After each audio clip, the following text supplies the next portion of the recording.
Okay, so we are going to get started. Welcome. My name is Mamie Kanfer Stewart. I'm the founder and CEO of Meeteor, and I'm really excited to be doing this presentation with you today. We're going to talk about effective note-taking, but before we get started, let's just review what it is we are going to go over today. So we're going to do a little introduction, which is starting at the moment. We're then going to talk about why note-taking is important and how it can help lead to effective meetings. We'll then get into the 4 types of notes that you should be capturing at every meeting. We'll do an interactive practice round. It's going to be a little experiment, but hopefully it will be fun. And then we'll talk about some next steps for how you can bring what you're learning here back into your organization. And we will wrap up with some Q&A. So just to quickly recap, what you will walk away with today is how note-taking can really drive productive conversations. You'll learn those 4 types of meeting notes. And lastly, you'll have some tips and actionable techniques to take what you're learning and make it immediately part of your next meeting. So now, before we get into the content, this is an interactive session, so I hope you will all join in sharing your thoughts.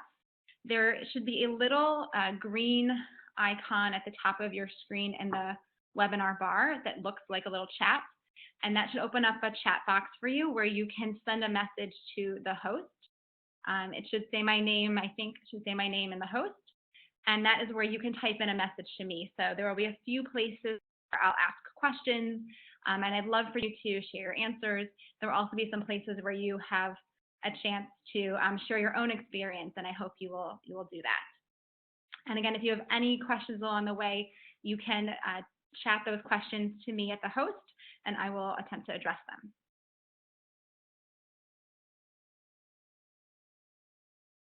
So on to the fun stuff. Meetings are everywhere, and about 1/3 of our meetings are considered unproductive, which is really a shame given how much time we spend in them. But what does it mean that a meeting is unproductive? What this is interpreted as, or what most people feel like, is it means that the meeting did not produce any outcomes that are moving the work forward. So there might have been some interesting conversation, but at the end of the day, it didn't result in anything. And this is why meetings are seen as a distraction or a disruption of work rather than part of how work gets done. But really, meetings are necessary. It's how we run our organizations, and meetings should be part of that seamless workflow. So work we do alone, which is tasks, that move into work we do collaboratively in meetings, and then back into our tasks. And both of these types of work, individual and collaborative, should be moving us forward. So why meeting notes? How are meeting notes important? Well, many people think of note-taking as an administrative task, but it's actually a very important professional skill. It helps you develop your ability to synthesize conversation and clarify that down into key takeaways, and it ensures that you stay on top of important information, whether you're writing that down for yourself or for the group. But how do notes help turn a meeting conversation from just talk into action? Well, first, it helps you drive towards a decision. So if you're responsible for taking notes, you want to make sure that you're capturing that information correctly. So this enables you to now play the role of facilitator a bit and move that conversation towards that clear decision. So for example, if it sounds like the group is maybe circling around a decision or maybe is making a decision and you're not 100% sure what it is, you can now say something like, I want to make sure I capture this correctly. Can someone please state the decision that we are making so I can record it in the notes? In that same vein, it helps you clarify next steps. And it's the same kind of idea that if you're moving towards an action and someone says, well, we should make sure we follow up with customer ABC, or we should do, or let's do this, you now have an option because you're capturing it into the notes to say, who's going to be responsible for that and when should that be done by? This also helps create alignment. So at the end of the meeting, when you're going through and doing a recap and saying, I want to make sure it's all accurate, everyone understands, we're going to recap what were those decisions that were made and what are the tasks. And now everyone in the room has a chance to weigh in and make sure that they're agreeing onto those notes and to what has been captured.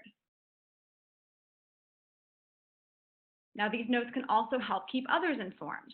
So after the meeting, you can send those notes to people who are not participating in that meeting. So they have one consistent set of information that is shared out from that meeting. And you don't have one person saying one thing to somebody and a different person saying something else to someone else. You now have one set of shared information that keeps everybody informed and aligned. And then lastly, being the note taker can help you keep the meeting on track. So if you're responsible for capturing that key information, as the conversation is unfolding, you might notice that the conversation is going off track. Either a new topic has been raised or someone's kind of going off on a tangent. And when you see that your notes are now starting to not reflect what the agenda was about, you have a chance to say, you know what, I'm going to capture that in the back burner, and then I'll put that, I'll put that in the notes, we'll capture in the back burner, but let's get back to the topic at hand. And by doing this, you're helping to keep the conversation on the agenda, and you're also helping to make that person who raised that other topic or raised the kind of tangent, help them feel heard, and at the same time, not feel shut down. So now for some interactive parts. What do you capture in your meeting notes? So again, you can use the chat box that is up in the corner, up on the top center of the Join Me bar, and you can chat to us. What kind of notes do you usually capture? Some things that we've heard before are everything that anyone ever says in the meeting, like a court reporter. Some people capture just the general takeaways, all the to-do items or next steps. Some people capture only the information that's relevant for them. We have some direct quotes or keywords. And believe it or not, I even hear people say, we don't take notes ever. A summary or summarizing points. These are all very, very common responses.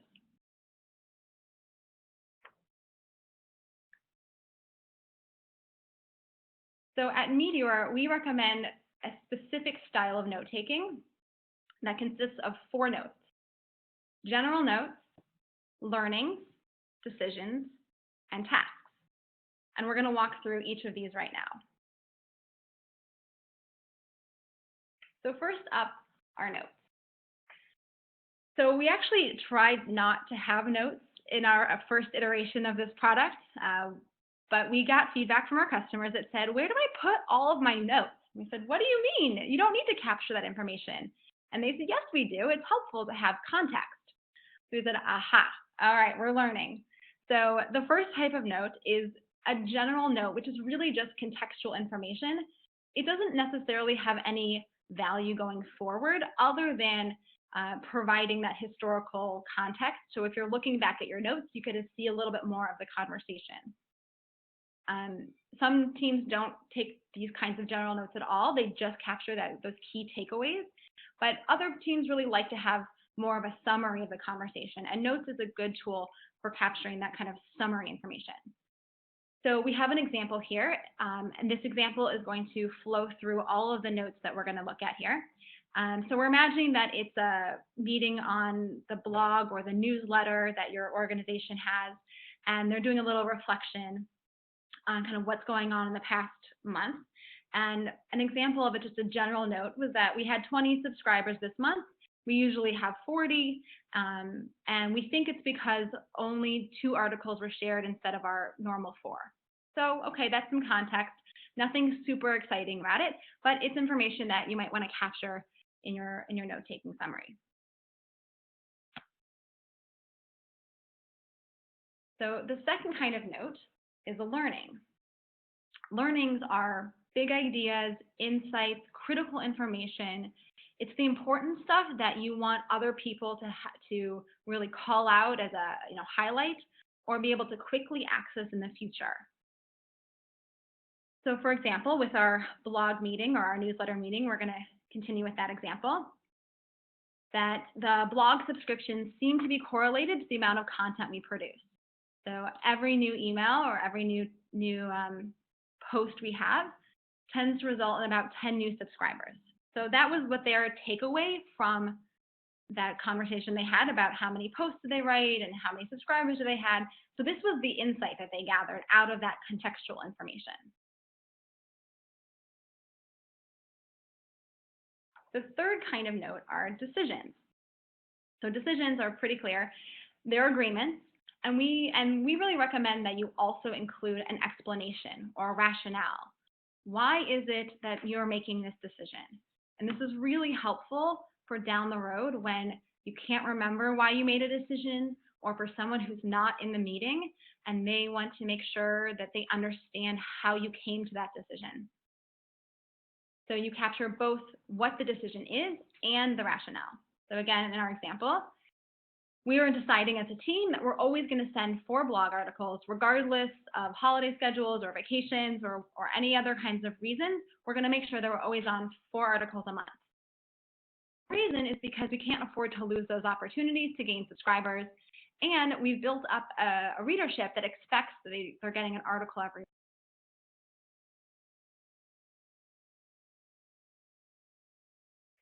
So our last type of notes are tasks.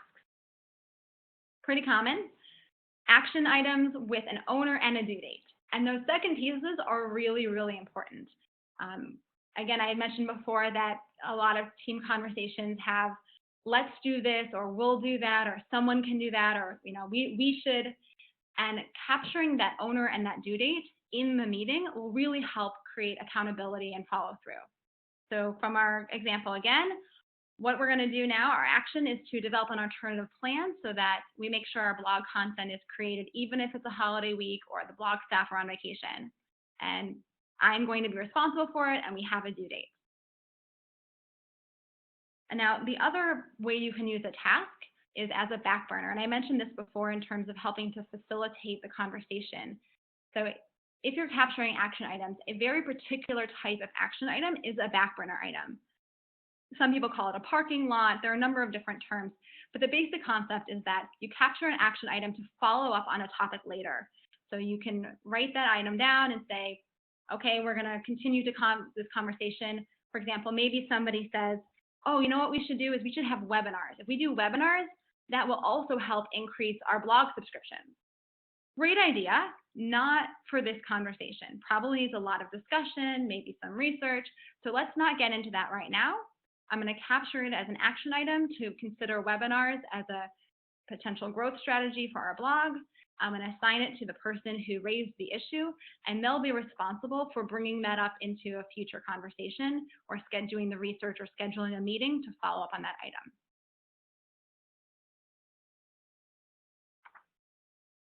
So now we're going to have a little practice time. We're going to do a little play, and each of you can take a moment to listen to the play and write down what you think or what you hear are the decisions, tasks, and learnings. So if you prefer to write these down on paper, that's fine. If you want to open up some sort of Google Doc or an email or something to type into, that is fine. If you're comfortable, type them right into that chat box because we're going to ask you to share them with us in a little bit. So I'll give you a moment to get yourself set up.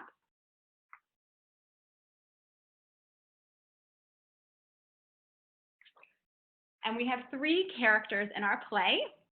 Dorit, say hi. Hi, everybody. So excited to be here. Myself, again, I'm Mamie, and my colleague, Ty. Hi, everyone. I'm Ty. So for the next minute, I hope you'll humor us and take some notes. So what's going on with the strategic retreat planning? Is super excited about it. We plan to go the first week in August to Boston for 3 days. Ooh, you know what? It turns out a key customer is likely going to be in town that week. So Joe has requested we find a different time that works for everyone. Okay, I'll check everyone's schedules and suggest a new time by the end of this week. Wait, Dory, do you remember if we already have a deposit on that? space, what happened if they couldn't reschedule with us? Okay, well, I'm pretty sure we have some flexibility, but I'll double check and let you know. Thanks, Dorit. If that space isn't available, I think the most important thing is that we have one big table that can fit everyone and we can all sit around. Last year's retreat, we had a couple of small tables, and there was an awkward setup for the conversation. Ooh, I remember that. But we need to stay within our budget. You know how Joe gets when we overspend. Oh, yeah. Okay. We also still need to decide on the budget for the all hands on deck follow-up meeting where we share the strategy out with each department. Let me get that up right now and show you guys. You know what? Actually, let's hold that for another meeting and let's finish up on the retreat planning today. Okay, so let's recap. All right, so that was our little skit for you all. So I'm going to ask you now, if you took some notes, hopefully you did, to share with us into that little chat box some of the notes you captured. What were those tasks, decisions, and learnings?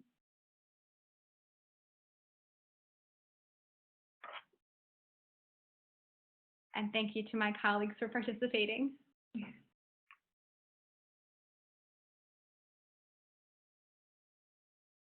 All right, well, while you are all sharing, here we go. Dorit is going to see if we can reschedule. And she needs to make sure there's one large table. Great learning to set up the table in one group, so it's last year didn't work well. Dorit is going to reschedule, change the date, make sure there's a big table. And the budget for the strategy meeting has been tabled. That's a great back burner item. And a good note that the first week in August in Boston, it has a conflict, as stated by Joe, capturing why. That's great.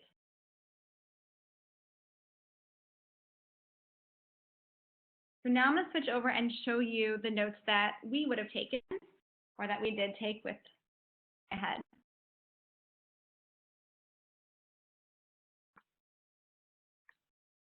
So this is the Meeteor tool, if you haven't seen it before. And this is where we take all of our notes. And it is designed to incorporate the note-taking practices that we use with notes, tasks, decisions, and learning. If you want to stick around after the webinar ends, we'll do a little demo and show you more of the product. But for the moment, these are the notes that we captured. A general note that the original dates don't work out due to a potential customer in town. The task that Dorit is going to check participant schedule and report back to the team on alternative dates. Another task to check with the retreat center deposit and the schedule flexibility, also assigned to Dorit.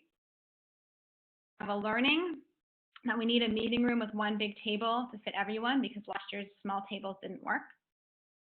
I'm going to scroll up for a minute. We had one decision that the highest priority is the budget, not our budget because we have no flexibility. Really, it's because Joe will get very upset, but we don't want to put that in our meeting notes. So instead, we just put that we have no flexibility. And then lastly, a task, which is the back burner item, to decide on the budget for the all hands follow-up meeting later.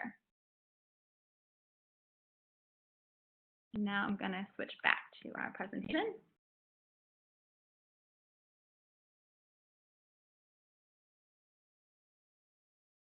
So now that you know the 4 types of notes, we're going to go over a couple of different tips to help you with these.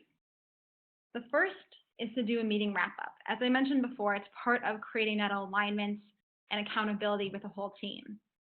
So reserve the last 2 to 5 minutes of your meeting and review the decisions or tasks and next steps. Make sure you've captured them accurately and that everyone has agreed to what you've written down. This helps everyone feel like they've accomplished something in the meeting because it's really clear. This is what we did. We made these decisions. We have these next steps.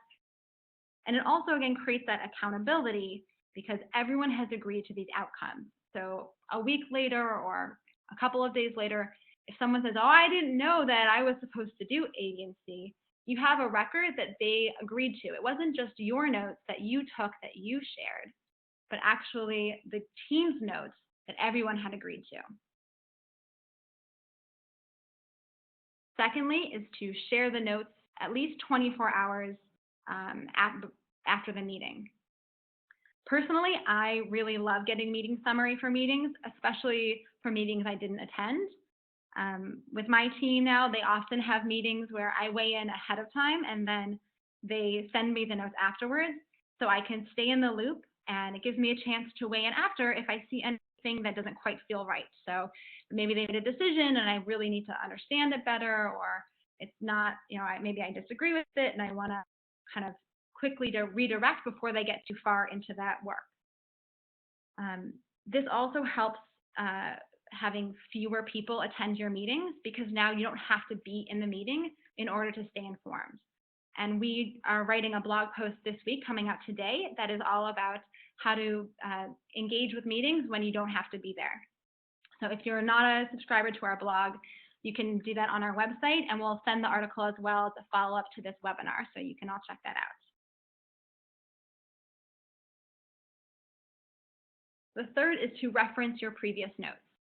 So once the meeting has ended, some of the content will be action items, and you want to make sure that those action items get onto your task list. So whether it's a separate app, or if you're using something like Meeteor, where your tasks for meetings automatically show up on your to-do list, you want to make sure that content moves forward and doesn't just get stuck in an email. It's also really useful to reference these notes after right before the next meeting. So if you want to get a recap of where things stand, and any time where you start to have foggy memories or kind of recirculating on old conversations, referencing previous meeting notes will help you kind of close down that conversation and just not worry about rehashing and just move forward more quickly. So making sure those meeting notes are captured, clear, and taken somewhere, or stored somewhere so that you don't have to be digging into your email to find them can be very helpful for not allowing old conversations and old decisions to be rehashed. And again, this is another reason why capturing the rationale along with the decision is really useful. Because a few weeks later, you might say, oh yeah, we know we said that the budget was really like the #1 thing, but now that we have to switch places, like why did we say the budget was so important? So making sure that you've captured the rationale will help frame that decision a little bit more clearly. Another piece is to rotate the note-taker role. So it's not always possible to do this, but note-taking can be is a skill that you have to develop over time. For most people, it's not a natural thing to listen and synthesize conversation and take notes and contribute fully to the conversation. So to the extent that your team allows it, rotate the note-taker role so that you each have a chance to develop your own skill set and also have a chance to fully participate in the meeting. If that's not an option, then ask a friend to be an alternative note taker so that when you're talking, you have a chance to fully contribute and someone else will be capturing the key information so that you don't have to worry about doing 3 things at once: talking, synthesizing, and taking notes. And now is another chance for you guys to weigh in here. Tell us what has worked for you. If you have tried taking notes in your team, are there other tips or other practices that you've used that you have found to be helpful that you can share with the other participants?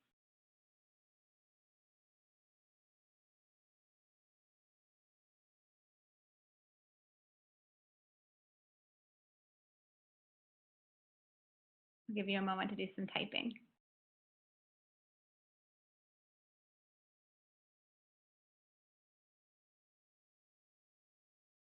Do some shorthand, use a recorder to review information in case anything was missed.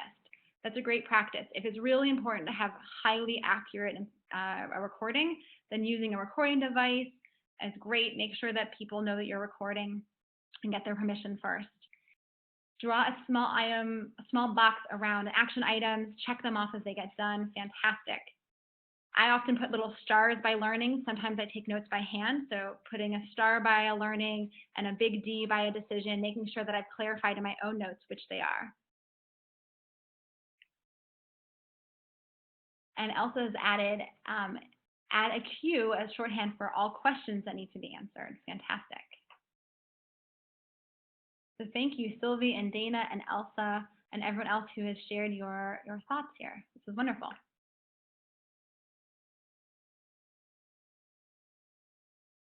So now we're back at the office and You are ready to incorporate all of these new practices back into your meeting practices, and what do you need to do?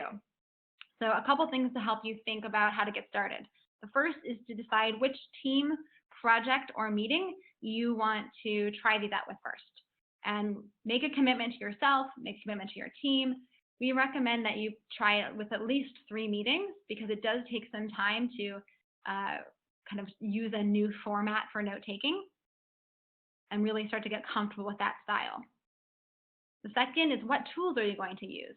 Maybe you're already using Google Docs or you really like taking notes by hand. That's great. You might want to try a new tool, something like Meeteor, or there's some others that are designed to help take notes in a particular style. Again, ours is designed to help you capture notes, decisions, learnings, and tasks. There are others that have a similar, slightly different but similar kind of format, so you might want to explore some of those as a new tool. Thirdly, who do you need to involve? So maybe you're the one who's going to take notes, and that's great. Maybe it's a colleague that needs to listen to this webinar, and you need to bring them up to speed on this new practice. Maybe you need buy-in from a manager to try out a new tool or something else. So who needs to be part of this decision?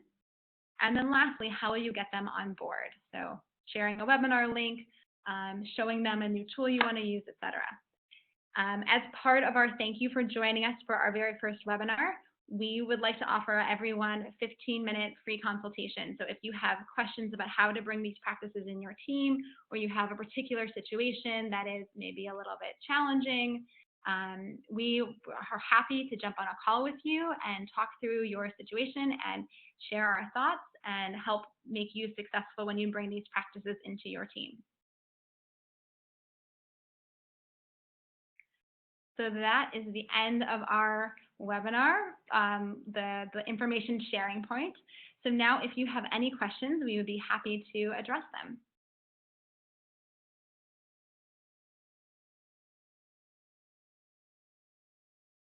And if there are, I'll give you another minute for questions, but if there are no questions, we will jump over and do a little demo of Meeteor in case you're interested.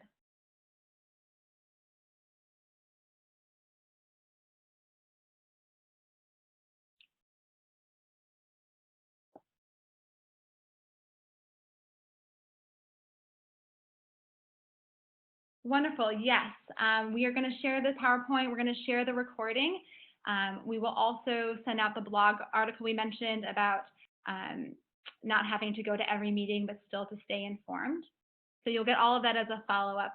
And again, we'll also give you information about how to book time with us if you're interested in having a one-on-one conversation.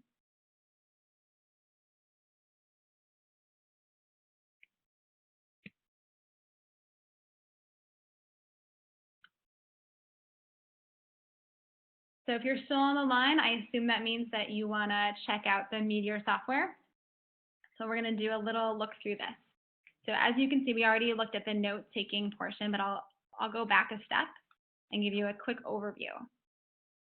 So the way that the system is designed is that first you set up a workspace, which is a team, a project, a topic, some way of grouping your meetings together, since many meetings are part of some ongoing work. So here I'm in this strategic planning retreat meeting. If I click on the name, it'll show me I actually have a lot of different teams set up here, but I'm going to stick in this one right now. And when I go to the meetings page, here I can see the upcoming meetings that we're going to have and all of these previous meetings that we've had. So anytime I need to go back and look into a specific meeting, I can go on to this meetings page and find that meeting. All of the content that's here on the left in this navigation is content specific to this team, specific to this workspace. So every workspace has its own set of meetings, its own set of tasks. So it really helps you keep related work together. So here we are in the strategic planning retreat update meeting. I'm going to go into this particular meeting.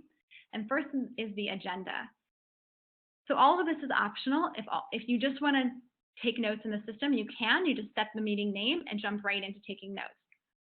But if you want to use the tool to help you plan a thoughtful agenda, this is how we do it. So you have all the typical things that a calendar invitation would have, but we also have some additional fields. So the first one here is the desired outcome, really stating that objective of the meeting. Why are you having this meeting? What are you going to achieve here? You can then add agenda items, and they're a list. We have lots of fun things like making something bold, italic, or adding a link. You can add pre-work and provide instructions so people know how to come prepared. Is there material they should be reading, a question they should consider? And then we have a section for norms where you can list out the behaviors or expected ground rules, invite all your participants, etc. You can also invite guests. They don't have to have a login. And we have a Outlook integration. So if you're an Outlook user, you can do all of this directly from Outlook. And then you can open the meeting directly from there into our system. And our Google integration is coming soon. Then once the meeting has started, you can jump into taking notes. And normally this would be empty.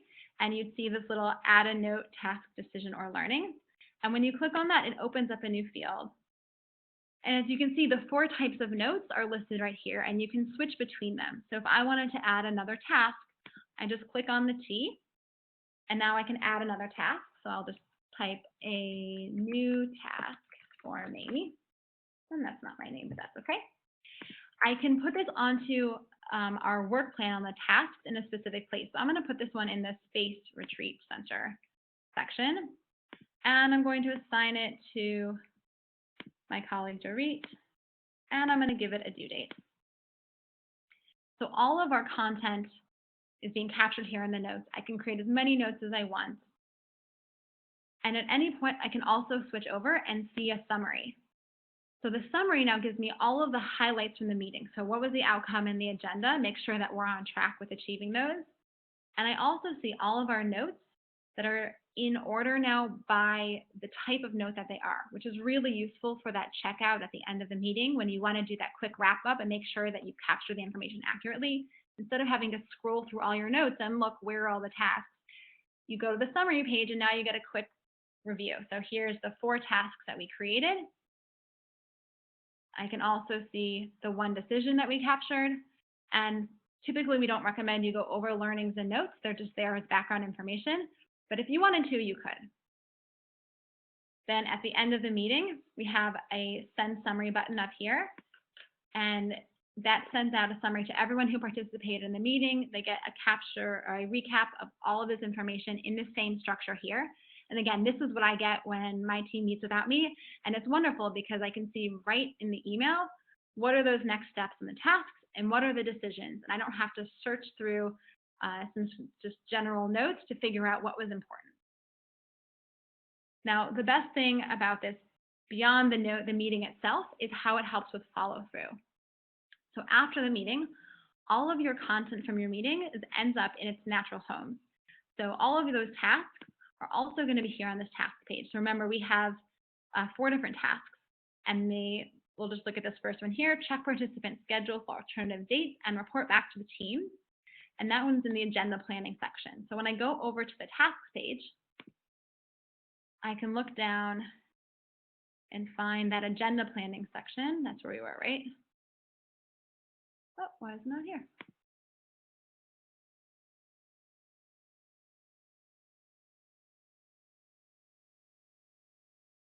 Here we go. Oh, agenda planning section. Here we go. So here's that check participant schedule for alternative dates and report back to the team. So it's right here already on the task list. This task list works just like any standard task manager tool. You can create a task here on the task list, and you can add some additional information in the column. And when the task is done, you can click it off and it goes down to a completed task section. But this task list has all of the tasks from every meeting that this team has had, all gathered into one place. You don't have to go back and look meeting by meeting to see what tasks are open items still. Decisions work the same way. So every decision from every meeting that's happened for this team gets aggregated on this decisions page. So we can see here's the decision that we made in our current meeting. It tells me what meeting it came from. And if I click on this link, it'll take me right back to that meeting where I can see all of the content, all of the agenda information and the attendees. I can also add a decision right here on this page. So if we happen to make a decision that's outside of a meeting, Maybe we have a phone call or I see somebody in the hallway and we make a decision. I'm like, okay, I want to make sure I get that captured in here. We can add that decision. And I can add the rationale as well. And now it'll show that it was added when and by whom. And it doesn't have a meeting name since it was added right here on this page. Now this is really helpful, again, if you're getting into a meeting and you start to circle around or kind of rehashing an old decision, instead of having to go meeting by meeting to find the notes where that decision was discussed, you can just go right here to the decisions page and see all of your team's decisions and quickly scroll through and find it, or use a Control F to search and find that keyword that you're looking for. Learnings work the same way, and this is what really distinguishes a learning from a note in our system. Notes in meetings just live on the meeting page. They're really that contextual information that's just helpful when you're looking at that meeting as a whole. Learnings are those bigger insights and ideas that you want to find more quickly. So potentially it's information that will be helpful going forward. So if you're going to do a project that's similar in the future, you want to capture those learnings for the next time and dump them here. One thing that we do with our team is when you read an article or listen to a podcast or have a conversation and say, oh, there's an insight here, you can add that learning onto this page, potentially link to the article that you read, but put the key takeaway right here. So now everyone has access to that information, and we're really building up a knowledge center for our team. We have a couple other things. We have a place to store documents, so you can attach documents to tasks and meetings and be able to find those quickly. It's not meant to be your team's document storage center, but it does help you more quickly find documents or links that you've added to specific items.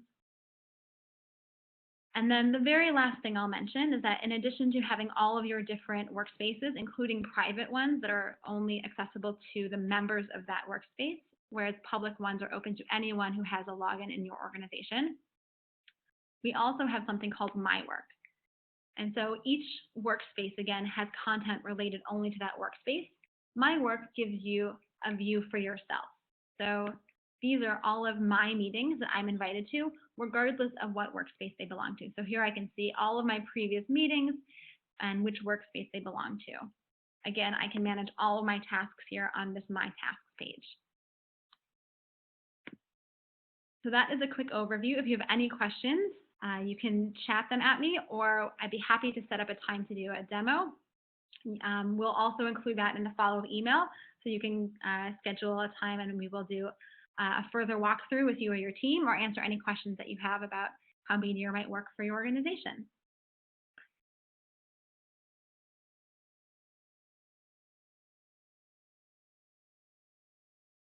And of course, that is free. Demos are always free, and the software itself is also free for 5 people.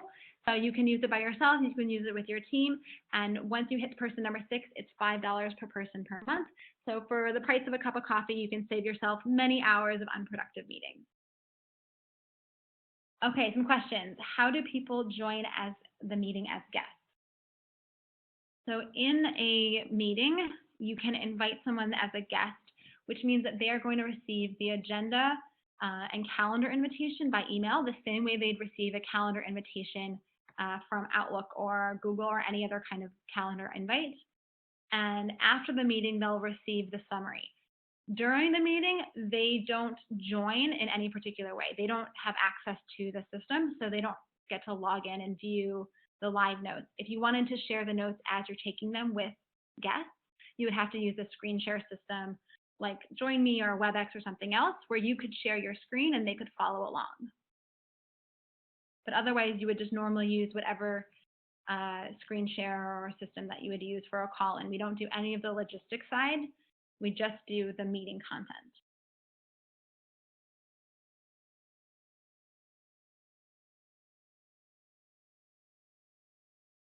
And yes, they receive summaries as well. Everyone who's invited to the meeting receives a summary. You can also forward the summaries from your email to other people, so they don't have to be in the meeting in order to receive that summary.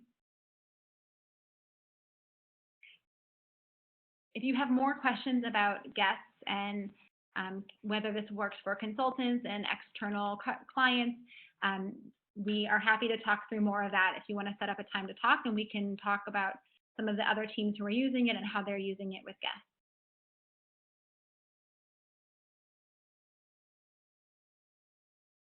All right, well, thank you all very much. I hope this was helpful. If you have any questions, again, please feel free to respond to the follow-up email we send. Set up a time to talk with us. We really want to help you all have productive meetings and save you from hours of worthless conversations.